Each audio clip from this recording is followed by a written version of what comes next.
আসসালামু আলাইকুম ওয়া রাহমাতুল্লাহি ওয়া বারাকাতুহু। প্রিয় দর্শক, চলমান একটা বিষয় নিয়ে খুবই বিভক্তি বিরোধ দেখা দিয়েছে। সেটি হলো শাপলা কোনো দলের দলীয় প্রতীক হতে পারে কি না। এ ব্যাপারে বাংলাদেশ জাতীয় নাগরিক পার্টি এনসিপি তাদের অনড় অবস্থান। তারা শাপলাকেই দলীয় প্রতীক হিসাবে চান।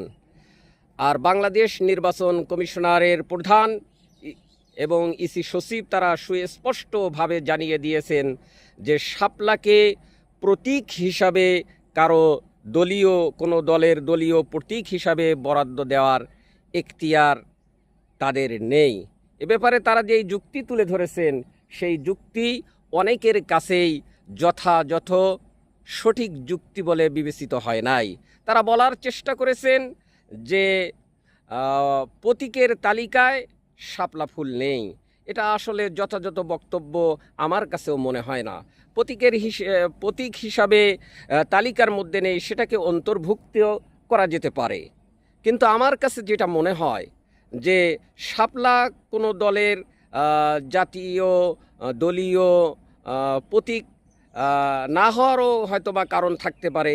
যেমন শাপলা টাকার মধ্যে থাকে, শাপলা বিভিন্ন বাহিনীর পোশাকের লোগোতে থাকে।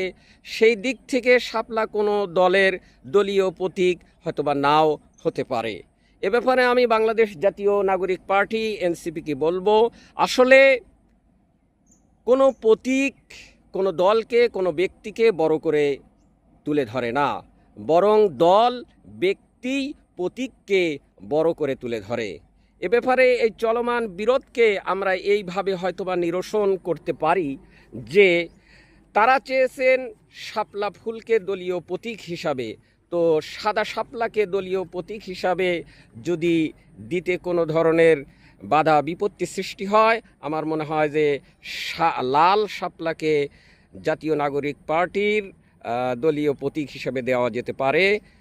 সম্মানিত সুধী, আমাদের চলমান বিষয়ে গুরুত্বপূর্ণ ভিডিও পেতে আমাদের চ্যানেলটিকে সাবস্ক্রাইব করে আমাদের পাশেই থাকুন।